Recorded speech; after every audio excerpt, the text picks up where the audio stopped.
அஸ்ஸலாமு அலைக்கும் வரஹ்மத்துல்லாஹி வபரகாத்துஹு. கண்ணியத்திற்குரிய சகோதர சகோதரிகளே, இன்றைய ஃபிக்ஹ் வகுப்பில் ஸியாம், அதாவது நோன்பு சம்பந்தப்பட்ட சட்டங்களை நாம் பார்க்க போகிறோம். நோன்பு என்பதற்கு அரபி வார்த்தை சோம் அல்லது ஸியாம். பொதுவாக தொழுகைக்கு ஸலா, கடமையான தான தர்மங்களுக்கு ஜகாத் என்கிற வார்த்தை பயன்பாட்டில் உள்ளது. எனவே நோன்புக்கு அரபி வார்த்தை என்ன என்பதையும் தெரிந்து கொள்வது சிறந்தது. சோம் அல்லது ஸியாம் என்று சொல்வார்கள். கணித்திற்குரியவர்களே, மார்க்க ஒளியில் நோன்பு என்பது என்ன? காலை ஃபஜர் தொழுகை நேரத்தில் இருந்து, அதாவது நீங்கள் தொழுகை சம்பந்தப்பட்ட சட்டங்களை பார்க்கும் பொழுது ஃபஜர் தொழுகை நேரம் என்ன என்பதை குறித்து நீங்கள் படித்திருப்பீர்கள். காலையில் உண்மையான விடியல், இது ஃபஜர் தொழுகையின் ஆரம்ப நேரம். ஃபஜர் சாதிக் என்று சொல்வார்கள். எனவே அந்த ஃபஜர் சாதிக்கில் இருந்து சூரியன் மறையும் வரை இந்த நோன்பு என்பதை கடைபிடிக்க வேண்டும்.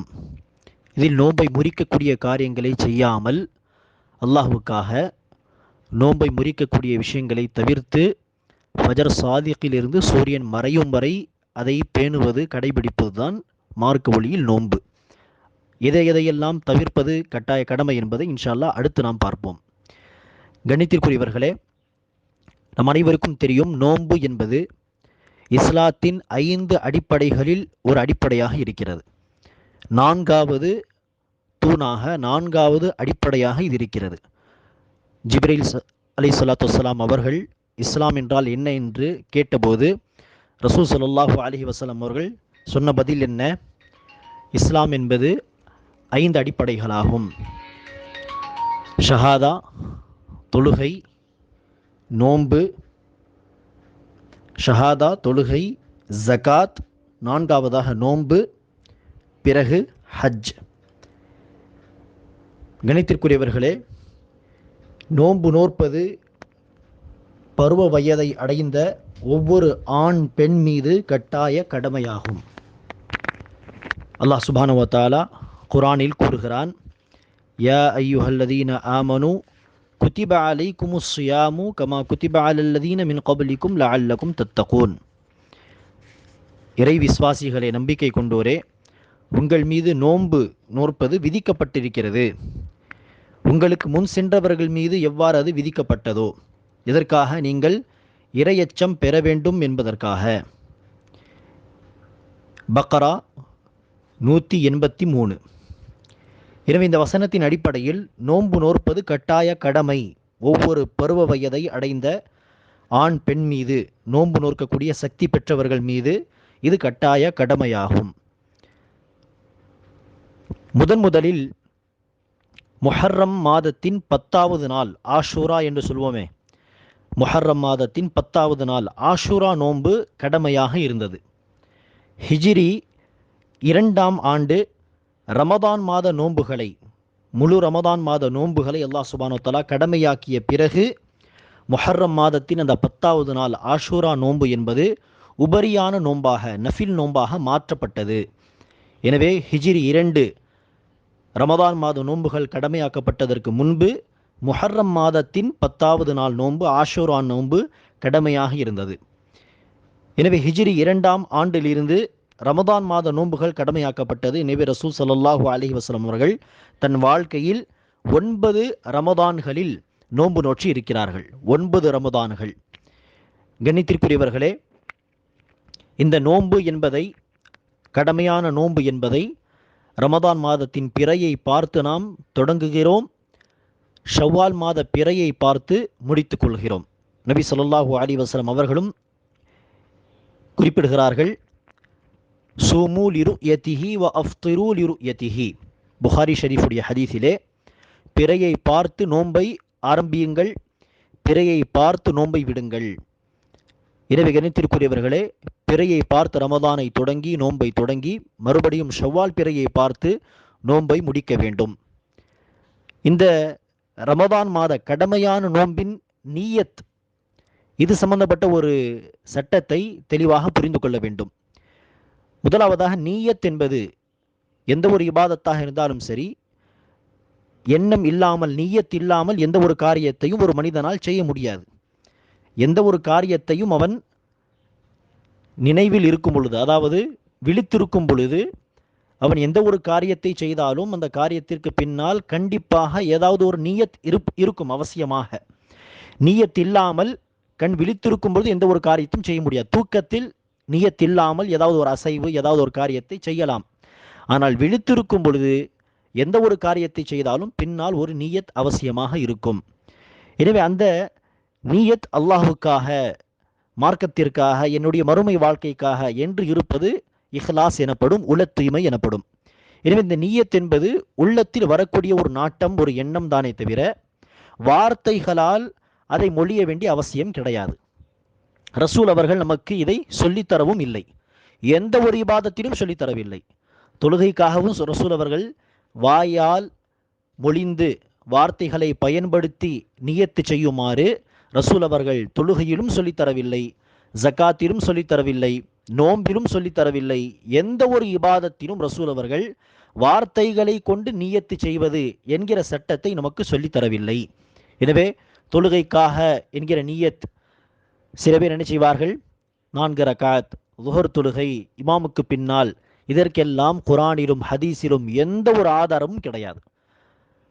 ஹதீஸுகளின் அடிப்படையில் மார்க்க சட்டங்களை சொல்லித்தரக்கூடிய இமாம்களும் இதை சொல்லவில்லை. எனவே கண்ணியத்திற்குரியவர்களே, நீயத் என்பது உள்ளத்தில் வரக்கூடிய ஒரு நாட்டம்தான். எனவே உள்ளத்தில் மக்கள் என்னை பார்க்க வேண்டும், புகழ வேண்டும் என்று பெருமையை தேடி ஒருவர் இபாதத் செய்கிறார். அல்லாஹ் பாதுகாக்க வேண்டும், முகஸ்துதி, இந்த எண்ணத்தை கொண்டு இபாதத் செய்கிறார். ஆனால் வார்த்தைகளை கொண்டு என்ன சொல்கிறார், அல்லாஹ்வுக்காக, அல்லாஹ்வுக்காக இந்த காரியத்தை நான் செய்கிறேன், அல்லாஹ்வுக்காக தொழுகிறேன் என்று சொன்னால் அந்த வார்த்தைகளை பார்த்து அல்லாஹ் அந்த இபாதத்தை ஏற்றுக்கொள்வானா? அல்லது உள்ளத்தில் இருந்த தவறான எண்ணத்தை பார்த்து அல்லாஹ் அந்த இபாதத்தை மறுத்து விடுவானா? நிச்சயமாக உள்ளத்தில் இருக்கக்கூடிய எண்ணத்தை தான் அல்லாஹ் பார்க்கிறானே தவிர வார்த்தைகளை பார்க்க மாட்டான். எனவே அப்படி இருக்க வார்த்தைகளை மொழிந்து எந்த ஒரு பிரயோஜனமும் கிடையாது. எனவேதான் ரசூல் அவர்கள் வார்த்தைகளால் நியத்து செய்வதையெல்லாம் நமக்கு சொல்லித்தரவில்லை. உள்ளத்தில் வரக்கூடிய எண்ணம் தான் என்னது, நீயத்.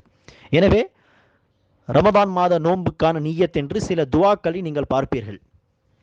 நவைத்து ஸௌம லிகதின், நாளைய நோன்புக்கான நீயத்தை நான் செய்கிறேன், இப்படிப்பட்ட வார்த்தைகள். அந்த வார்த்தைகள் எல்லாம் எந்த ஒரு ஹதீஸிலும் சொல்லி தரப்படவில்லை. ரசூல் அவர்கள் சொன்ன துவாவோ நீயத்தோ அது கிடையாது. எனவே நீயத் என்பது உள்ளத்தில் வர வேண்டியதுதான். அடுத்ததாக கணித்திற்குரியவர்களே, ரமதான் மாத கடமையான நோம்பிற்கும் நஃபில் நோன்பு, உபரியான நோம்பிற்கும் மத்தியில் சில வேறுபாடுகள் இருக்கிறது இந்த நியத் சம்பந்தமாக. அது என்ன? நஃபில் நோம்பாக இருந்தால், உபரியான நோன்பு நீங்கள் நோக்க விரும்பினால், அதுடைய நியத் என்பது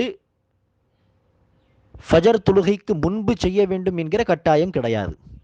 ஆனால் ஃபர்தான ரமதான் மாத நோன்புகளாக இருந்தால் ஃபஜர் தொழுகை நேரத்திற்கு முன்பு இரவு நேரத்தில், சஹர் நேரத்தில் நியத்து செய்வது கட்டாய கடமை.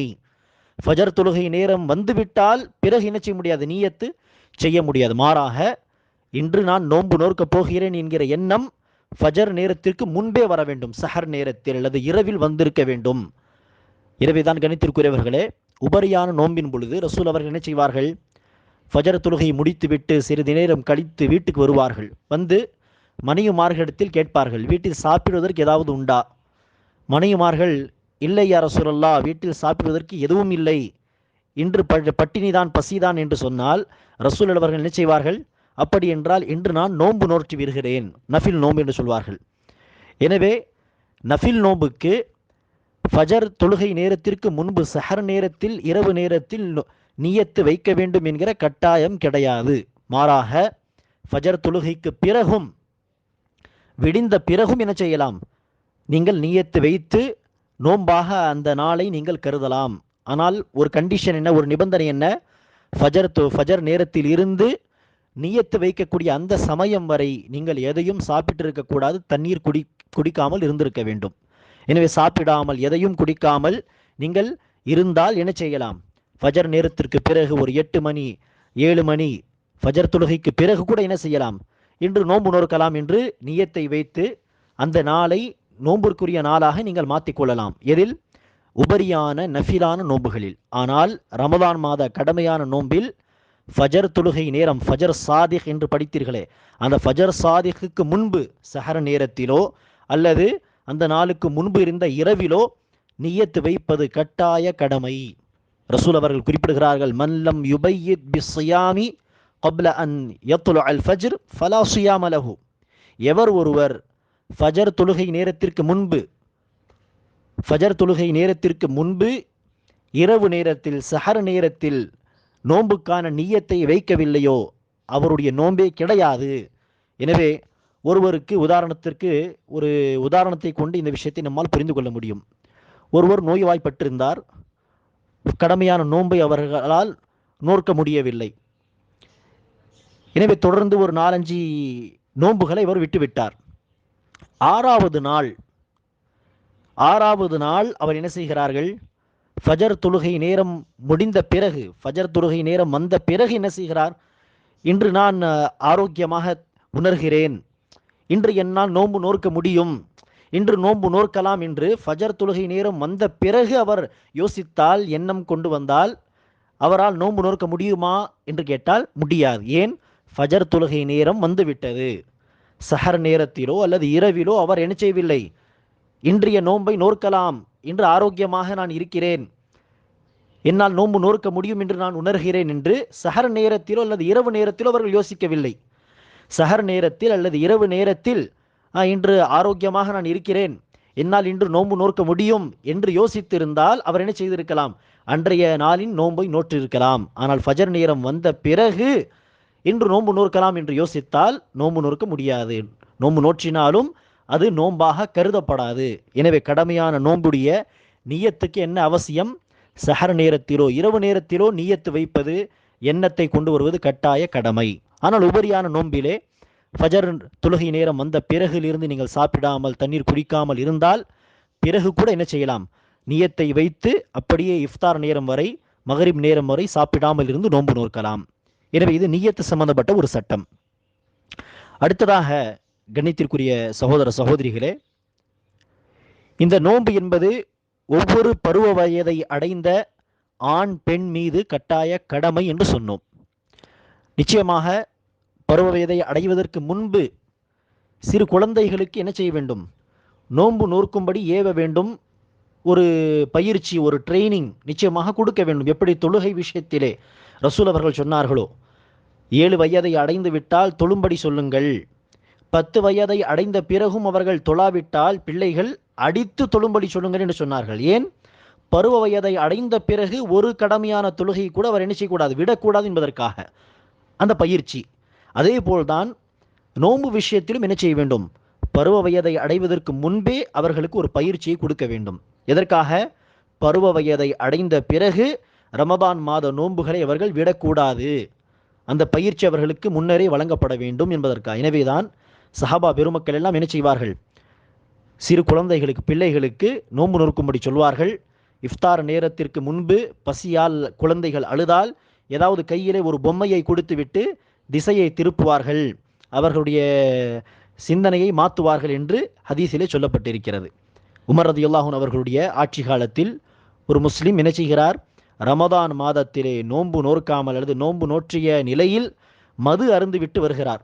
பிடித்து வருகிறார்கள் மக்கள். அந்த மது அருந்தவனை பார்த்து உமர் ரலியல்லாஹு அன்ஹு அவர்கள் கோபப்பட்டு சொன்னார்கள், உனக்கு வெட்கமில்லையா?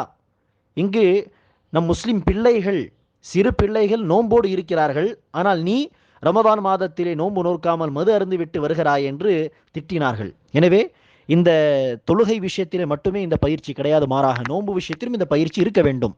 எனவே பருவ வயதை அடைந்த பிறகு ஒவ்வொரு ஆண், ஒவ்வொரு பெண் மீது நோன்பு நோற்பது கட்டாய கடமை. ஆனால் யாருக்கெல்லாம் ரமதான் மாத நோன்பு விடுவதற்கான அனுமதி, சலுகை இருக்கிறது என்பதையும் பார்த்து கொள்ளலாம். ரமதான் மாதம் வந்த பிறகு நோன்பு நோற்காமல் ரமதான் மாதத்திற்கு பிறகு நோன்பு நோற்கக்கூடிய அனுமதியோ அல்லது நோன்பு நோற்கவே முடியாது என்கிற பட்சத்தில் ரமதான் மாத நோன்புகளை அப்படியே விட்டுவிடுவதற்கான சலுகை யாருக்கெல்லாம் இருக்கிறது? முதலாவதாக பக்ரா அத்தியாயத்தின் 185 வசனத்தை எடுத்து பாருங்கள். அந்த வசனத்திலேயே 2 நபர்களை அல்லாஹ் சுப்ஹானஹு வ தஆலா குறிப்பிடுகிறான். 185 வசனம் சூரத்துல் பக்ரா. ஷஹ்ரு ரமதான் அல்லதி உன்சில ஃபீஹில் குர்ஆன் ஹுதல் லின்னாஸி வபையினாத்தின் மினல் ஹுதா வல் ஃபுர்கான் ஃபமன் ஷஹித மின்குமுஷ் ஷஹ்ர ஃபல்யஸும்.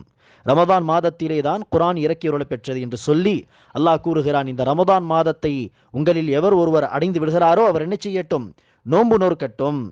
ஆனால் யாருக்கு உடல்நிலை சரியில்லையோ அல்லது எவர் ஒருவர் பயணத்தில் இருக்கிறாரோ அவர் என்ன செய்யட்டும்? ரமதான் மாதத்திற்கு பிறகு விட்டு போன அந்த நோன்புகளை பூர்த்தி செய்யட்டும் என்று அல்லாஹ் சொல்கிறான். எனவே 2 நபர்கள்.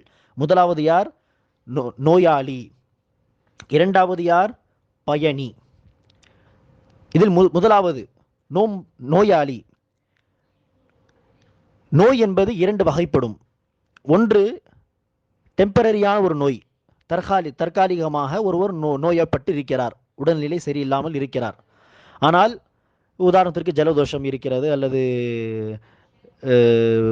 தலைவலி இருக்கிறது, அல்லது காய்ச்சல். இத்தகைய நோய்கள் எல்லாம் டெம்பரரியானது, ஒரு 2 நாட்கள், 3 நாட்கள், 5 நாட்கள். எனவே இந்த டெம்பரரியான நோய்களில் எந்த நோய் நோன்பு நோற்க விடாமல் நம்மை தடுக்கிறதோ, உதாரணத்திற்கு ஒருவருக்கு டெம்பரரியான ஒரு நோய் இருக்கிறது, அந்த நோயில் அவரால் என்ன செய்ய முடியாது? நோன்பு நோற்க முடியாது. சாதாரண தலைவலி இருந்தால் அதுவும் ஒரு வகையான நோய் தான், ஆனால் நோன்பு நோற்கலாம். சாதாரண ஜலதோஷம் இருக்கிறது, நோன்பு நோற்கலாம், பிரச்சனை இல்லை. ஆனால் டெம்பரரியான ஒரு சில நோய்களில், உதாரணத்திற்கு ரொம்ப அதிகமாக காய்ச்சல் இருக்கிறது, மருந்து சாப்பிட வேண்டிய ஒரு கட்டாயம், அந்த நிலையில் அவரால் என்ன செய்ய முடியாது? மருந்து சாப்பிடாமல் எல்லாம் நீண்ட நேரம், பல மணி நேரங்கள் நோன்பு நோற்க முடியாது என்கிற பட்சத்தில் அவர் என்ன செய்யலாம்? அந்த நோன்பை விட்டுவிடலாம். 2 நாட்கள், 3 நாட்கள் குணமாகும் வரை. எனவே இவர் அந்த ஒரு சில நோன்புகளை விட்டுவிட்டு ரமதானுக்கு பிறகு இவர்கள் என்ன செய்ய வேண்டும்? நோன்பை பூர்த்தி செய்ய வேண்டும், கதா செய்ய வேண்டும். இது கட்டாய கடமை. ஆனால் நோயில் இரண்டாவது ஒரு வகை என்ன? பர்மனண்டான நோய், தீராத நோய். உதாரணத்திற்கு சுகர் பேஷண்ட்ஸ் அல்லது வேறு ஏதாவது ஒரு நோய், அது விட்டு போகாத ஒரு நோய், நிரந்தரமாக இருக்கக்கூடிய நோய், தீராத நோய். என அத்தகைய நோயாளிகளால் நோன்பு நோற்க முடிந்தால் அல்ஹம்துலில்லாஹ். நோன்பு நோற்க முடியாத ஒரு நிலையில் அவர்கள் இருக்கிறார்கள் என்று சொன்னால் அவர்களால் ரமதான் மாதத்திலும் நோன்பு நோற்க முடியாது, ரமதானுக்கு பிறகு கூட அவரால் நிச்சய முடியாது, நோன்பு நோற்க முடியாது. தற்காலிக நோய்களாக இருந்தால் அவர்களால் நிச்சய முடியும். ரமதான் மாதத்தில் நோய் வந்தது, எனவே நோன்பு நோற்க முடியவில்லை. ஆனால் ரமதானுக்கு பிறகு, குணமடைந்த பிறகு அவரால் நிச்சய முடியும், கதா செய்ய முடியும். ஆனால் தீராத நோயாளிகள், அவர்கள் ரமதான் மாதத்திலும் அவர்களால் நோன்பு நோற்க முடியாது, ரமதானுக்கு பிறகு கூட நோன்பு நோற்க முடியாது. எனவே இத்தகைய நோயாளிகள் ஒவ்வொரு நோன்புக்கு பதிலாக ஒரு மிஸ்கீனுக்கு, ஒரு ஏழைக்கு என்ன செய்ய வேண்டும்? ஒரு வேளை சாப்பாடு. ஒவ்வொரு நோன்புக்கு பதிலாக ஒரு மிஸ்கீனுக்கு ஒரு வேளை சாப்பாடு. ஒரு வேளை சாப்பாடு தாராளமாக சாப்பிடுவதற்கு ஹோட்டலிலே என்ன செய்வோம்? ஒரு 70, 80, 90 ரூபாய், 100 ரூபாய் செலவு செய்வோம். எனவே அந்த காசை செலவு செய்து ஒரு வேளை சாப்பாடை நீங்களே வீட்டில் சமைத்து கொடுத்தாலும் சரியே, அல்லது ஒரு இடத்தில் இருந்து நீங்கள் வாங்கி ஒரு வேளை சாப்பாடை பார்சல் செய்து நீங்கள் கொடுத்தாலும் சரியே, ஏதாவது ஒரு விதத்திலே ஒரு வேளை சாப்பாடை ஒவ்வொரு நோன்புக்கு பதிலாக ஒரு மிஸ்கினுக்கு கொடுக்க வேண்டும். எனவே அந்த மிஸ்கின் நோன்படையாக இருக்க வேண்டும். எனவே கண்டவனை கொடுத்து விடாமல் ஏழைகளிலும் மிஸ்கின்களிலும் நோம்பாளி, மார்க்க பற்றுள்ளவனை பார்த்து என்ன செய்ய வேண்டும்? கொடுக்க வேண்டும். அந்த ஒரு வேளை சாப்பாடு ஒரு மிஸ்கின் என்பதை நீங்கள் தனித்தனியாக 29 நோன்புகள் அல்லது 30 நோன்புகளுக்கு தனித்தனி நபர், தனித்தனி மிஸ்கினுக்கு நீங்கள் கொடுத்தாலும் சரியே, அல்லது ஒரே மிஸ்கினை நீங்கள் தேர்ந்தெடுத்து மாதம் முழுவதும் ஒவ்வொரு நாளும் ஒரு வேளை சாப்பாடு, சஹர் வேளையோ அல்லது இஃப்தாருக்கு பிறகோ ஒரு வேளை சாப்பாடை அந்த மிஸ்கினுக்கு கொடுத்து விட்டாலும் சரியே. தனித்தனி மிஸ்கின்களுக்கு கொடுத்தாலும் சரி, அல்லது ஒரே மிஸ்கினுக்கு மாதம் முழுவதும் கொடுத்தாலும் சரி. எனவே தீராத நோயாளிகள் ஒவ்வொரு நோன்புக்கு பதிலாக ஒரு மிஸ்கீனுக்கு இந்த சாப்பாடை கொடுக்க வேண்டும். இதை ஃபிதியா என்று சொல்வார்கள் அரபியிலே, ஃபிதியா. ஆனால் தற்காலிக நோயாளிகள் என்ன செய்ய வேண்டும்? டெம்பரரியான நோய், அவர்கள் ரமதான் மாதத்திலே நோன்பை விட்டுவிட்டு ரமதானுக்கு பிறகு அதை பூர்த்தி செய்ய வேண்டும். சரி, இரண்டாவதாக பயணிகளும் என்ன செய்யலாம்? நோன்பை விடலாம். ஆனால் இந்த பயணிகள் இவர்கள் தன்னுடைய நிலைமையை அவர்களே என்ன செய்ய வேண்டும்? பார்த்து நோன்பை விடலாமா அல்லது நோன்பு நோற்கலாமா என்பதை அவர்களே தீர்மானிக்க வேண்டும். உதாரணத்திற்கு, ஒரு பையன் என்ன செய்கிறார்? சொகுசு பயணம் செய்ய போகிறார். ஃப்ளைட்டிலோ அல்லது ஏசி ட்ரெயின் போகியிலோ பயணம் செய்ய போகிறார். அவர் என்ன பார்க்கிறார்? நான் சொகுசு தானே இது பண்ணியிருக்கேன், புக் செய்திருக்கிறேன். மேலும் பயண நேரமும் நீண்ட நேரம் கிடையாது, ஒரு 2-3 மணி நேரத்தில் நான் போய் சென்று சேர்ந்து விடுவேன். எனவே நோன்பு விடாமல் நோன்பு நோற்கலாம் என்று அவர் தன்னுடைய நிலைமையை பார்த்து தீர்மானித்து நோன்பை நோக்கிறார் என்று சொன்னால் அல்ஹம்துலில்லாஹ். கடமையை சீக்கிரமாக செய்து முடித்து விடுவது, பெண்டிங்கில் போடாமல் சீக்கிரமாக செய்து முடிப்பது சிறந்தது. ஆனால் ஒருவர் என்ன செய்கிறார்? ஒரு பயணி பார்க்கிறார், இந்த பயணத்தில் என்னால் நோன்பு நோற்க முடியாது அல்லது நோன்பு நோற்றினால் சிரமம் ஏற்பட வாய்ப்பு இருக்கிறது. நோன்பு நோற்கும் நிலையிலே நாம் பயணத்தில் இருந்தால் இடையில் ஏதாவது ஒரு பிரச்சனை வர வாய்ப்பு இருக்கிறது, அல்லது கோடை காலம், வெயில் அதிகமாக இருக்கிறது, சிரமப்படுவோம் என்கிற பயம் இருந்தால் அவர் நோன்பை விட்டுவிட்டு, ஆரம்பத்தில் இருந்தே நோன்பை விட்டுவிட்டு அதை அப்புறமாக பூர்த்தி செய்யலாம் என்கிற எண்ணத்தை வைத்து நோன்பு இல்லாமலே கிளம்பி போவது சிறந்தது. ஆனால் விரும்பினால் நோன்பு நோற்றி பார்க்கலாம், அனுமதி இருக்கு. ஆனால் நோன்பு நோற்காமல் தன்னுடைய பயணத்தை தொடங்குவது சிறந்தது. மூன்றாவது ஒரு நபர், ஒரு பயணி, அவருக்கு நிச்சயமாக தெரியும் நோன்பு நோற்றினால் என்னால் அறவே முடியாது, அந்த அளவிற்கு பயணம் கடுமையானது என்று முன்னரே அவருக்கு தெரிந்திருந்தால், நோன்பு நோக்கும் நிலையில் நான் பயணத்தை தொடங்கிவிட்டால் மயக்கம் வர வாய்ப்பு இருக்கிறது, ஏதாவது ஒரு பயம், அப்படி இருந்தால் நோன்பு நோக்கவே கூடாது, ஹராம். ரமதானுக்கு பிறகுதான் அவர் பூர்த்தி செய்ய வேண்டும். எனவே நோன்பு நோற்றினால் பிரச்சனையே இல்லை என்று இருந்தால் நோன்பு நோற்றி முடிக்கட்டும். அதில் அதை பிற்படுத்தி வைக்காம கதா செய்யலாம் என்று விட்டு விடாம நோன்பு நோற்றி விடுவது சிறந்தது. ஆனால் பயணம் என்கிற அடிப்படையில் நோன்பு நோற்காமல் போனால் அனுமதி உண்டு. இரண்டாவது பயணி யாரு? நோன்பு நோற்றினால் சிரமம் ஏற்பட வாய்ப்பு இருக்கிறது என்கிற அச்சம் இருக்கிறது. எனவே அப்படிப்பட்டவர் நோன்பை விட்டுவிட்டு ஆரம்பத்திலிருந்தே நோன்பு நோற்காமல் தன்னுடைய பயணத்தை மேற்கொள்வது சிறந்தது. மூன்றாவது, பயணத்திலே நோன்பு நோற்றினால் நிச்சயமாக சிரமம் ஏற்படும், ஏதாவது ஒரு பாதிப்பு ஏற்படும் என்கிற பயம் இருந்தால் நோன்பு நோற்பது ஹராம். நோன்பு நோற்காமலே அவர் பயணத்தை மேற்கொள்ள வேண்டும். எனவே இந்த பயணிகள் நோன்பை விட்டு இருந்தால் அவர் என்ன செய்ய வேண்டும்? ரமதானுக்கு பிறகு அதை பூர்த்தி செய்ய வேண்டும். மூன்றாவதாக, கண்ணியத்திற்குரியவர்களே, கர்ப்பிணி பெண்கள் மற்றும் பால் ஊட்டக்கூடிய தாய்மார்கள் எப்போது கர்ப்பமாக இருக்கும் பொழுதோ அல்லது குழந்தைக்கு பால் ஊட்டும் பொழுதோ நோன்பு நோற்றினால் அவர்களுக்கே ஏதாவது ஒரு பாதிப்பு ஏற்படும் என்கிற பயம் இருந்தாலோ அல்லது குழந்தைக்கு ஏதாவது பாதிப்பு ஏற்படும் என்கிற பயம் இருந்தால் மட்டுமே இவர்கள் நோன்பை விட வேண்டுமே தவிர, நோன்பு நோற்றினால் தாய்க்கும் பாதிப்பில்லை குழந்தைக்கும் பாதிப்பில்லை என்று இருந்தால் நோன்பு விடுவது கூடாது. இந்த அச்சம் ஏற்பட்டால் மட்டுமே தான் கர்ப்பிணி பெண்களுக்கும் பாலூட்டக்கூடிய தாய்களுக்கும் இந்த சலுகை உண்டு. வீட்டில் பெரியவர்களோ அல்லது ஒரு முஸ்லிம் டாக்டரோ அவர் சொல்கிறார், உங்களுக்கு நோன்பு நோற்றினால் கட்டுப்படாது, உங்களுக்கோ அல்லது உங்களுடைய குழந்தைக்கு ஒரு பாதிப்பு ஏற்பட வாய்ப்பு இருக்கிறது என்று அவர்கள் சொன்னால் அந்த அடிப்படையில் அவர்கள் என்ன செய்யலாம்? நோன்பை விடலாமே தவிர, அவர்களும் அல்ஹம்துலில்லாஹ் ஆரோக்கியமாக இருக்கிறார்கள், நோன்பு நோற்றினால் அவருக்கும் பிரச்சனை இல்லை குழந்தைக்கும் பிரச்சனை இல்லை என்று சொன்னால் நோன்பு நோற்காமல் இருக்கக்கூடாது, நோன்பு நோற்க வேண்டும், கட்டாய கடமை. பயம் ஏற்பட்டால் மட்டுமே தான் நோன்பை விடுவது அவர்களுக்கு அனுமதிக்கப்பட்டது. எனவே இந்த பெண்களும், கர்ப்பிணி பெண்களும் சரி, அதே போல் பாலூட்டக்கூடிய தாய்களும் சரி, ரமதான் மாதத்திலே அந்த நோன்புகளை விட்டுவிட்டு விடுபட்ட அந்த நோன்புகளை ரமதானுக்கு பிறகு அவர்கள் பூர்த்தி செய்ய வேண்டும். இந்த விஷயத்திலே கருத்து வேறுபாடு உண்டு. சில அறிஞர்கள் குறிப்பிடுகிறார்கள், ஒவ்வொரு நோன்புக்கு பதிலாக ஃபிதியா கொடுத்து விட வேண்டும், ஒரு மிஸ்கினுக்கு ஒரு வேளை சாப்பாடை கொடுத்து விட வேண்டும் இந்த பெண்கள், அப்படி சொல்கிறார்கள். ஆனால் ஹதீஸிலே பார்க்கும் பொழுது ரசூல் ஸல்லல்லாஹு அலைஹி வஸல்லம் அவர்கள் கர்ப்பிணி பெண்களும் அதேபோல் பாலூட்டக்கூடிய தாய்களும் பயணிகள் போன்றவர்களாவார்கள் என்று ரசூல் அவர்கள் சொன்னார்கள். எனவே பயணிகளுடைய சட்டம் என்ன? ஃபிதியா கொடுப்பார்களா என்று கேட்டால் இல்லை. பயணிகளுக்கு அல்லாஹ் கொடுத்த சலுகை என்ன? ரமதானிலே விட்டுவிடுங்கள், ஆனால் ரமதானுக்கு பிறகு பூர்த்தி செய்ய வேண்டும். எனவே அதே சட்டம்தான் கர்ப்பிணி பெண்களுக்கும் அதே போல் பாலூட்டக்கூடிய தாய்களுக்கும் சொல்லப்பட்டிருக்கிறது. எனவே இந்த மக்கள் நோன்பு நோற்பதை விட்டுவிட்டு ரமதான் மாதத்திலே பிறகு பூர்த்தி செய்யலாம் என்று சலுகை வழங்கப்பட்டவர்கள்.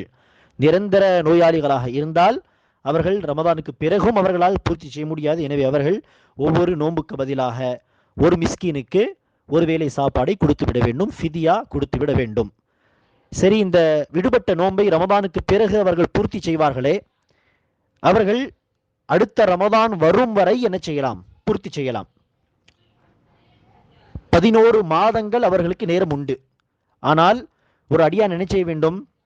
என் மீது கடமையான நோன்புகள் இருக்கு, கடனாக அல்லாஹ்வுக்கு கொடுக்க வேண்டிய கடனாக என் மீது அந்த நோன்புகள் இருக்கிறது, அதை சீக்கிரமாக வைத்து முடிக்க வேண்டும் என்று முடிந்தவரை தாமதப்படுத்தாமல் இந்த கடமையை சீக்கிரமாக செய்து முடிப்பது சிறந்தது. ஆனால் அடுத்த ரமதான் வரும் வரை அவர்களுக்கு நேரம் உண்டு, அவகாசம் உண்டு. அதே போல் விடுபட்ட அந்த நோன்புகளை தொடர்ந்து வைக்க வேண்டுமா என்று கேட்டால் இல்லை. அவர்களுடைய வசதிக்கு ஏற்ப அவர்கள் செய்யலாம், விட்டு விட்டு வைக்கலாம். ஒரு வாரத்தில் ஒரு நோன்பு, வாரத்தில் 2 நோன்பு என்று அவர்களுடைய வசதிக்கு ஏற்ப அவர்களை செய்யலாம், விட்டு விட்டு நோன்பு நோக்கலாம், பிரச்சனை இல்லை.